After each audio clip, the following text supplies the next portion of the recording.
दशमी का सही नाम अशोक विजयदशमी है। जी हाँ, सही सुना आपने, क्योंकि महान सम्राट अशोक के कलिंग युद्ध में विजयी होने के 10वें दिन मनाए जाने के कारण इसे अशोक विजयदशमी कहते हैं। इसी दिन सम्राट अशोक ने बौद्ध धर्म की दीक्षा ली थी। विजयदशमी बौद्धों का पवित्र त्योहार है। ऐतिहासिक सत्यता है कि महाराजा अशोक ने कलिंग युद्ध के बाद हिंसा का मार्ग त्याग करके बुद्ध धर्म अपनाने की घोषणा कर दी थी। बौद्ध बन जाने पर वो बौद्ध स्थलों की यात्राओं पर गए।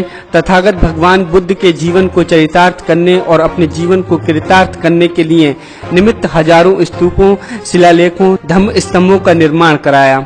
सम्राट अशोक के इस धार्मिक परिवर्तन से खुश होकर देश की जनता ने उन सभी स्मारकों को सजाया, संवारा और उस पर दीपोत्सव किया। यह आयोजन हर्षोल्लास के साथ 10 दिनों तक चलता रहा। 10वें दिन सम्राट अशोक ने राज परिवार के साथ पूज्य भंते मोगिगिल लिपुत्र तिस्से से धम्म दीक्षा ग्रहण की। धम्म दीक्षा के बाद सम्राट अशोक ने प्रतिज्ञा ली कि आज के बाद वो शास्त्रों से नहीं बल्कि शांति और अहिंसा से प्राणी मात्र के दिलों पर विजय प्राप्त करेंगे। इसीलिए संपूर्ण बौद्ध जगत इसे अशोक विजयदशमी के रूप में मनाता है।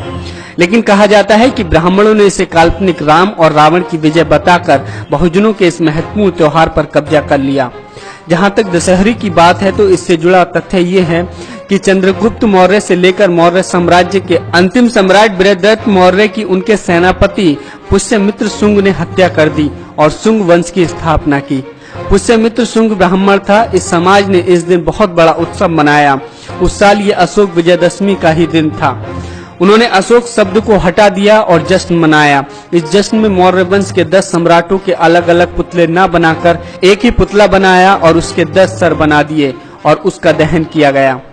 आपको बता दें, 2500 साल के सम्राट अशोक की विरासत से जोड़ते हुए 14 अक्टूबर 1956 को अशोक विजयदशमी के दिन ही बाबा साहेब डॉक्टर अम्बेडकर ने 5 लाख लोगों के साथ बौद्ध धर्म की दीक्षा ली थी।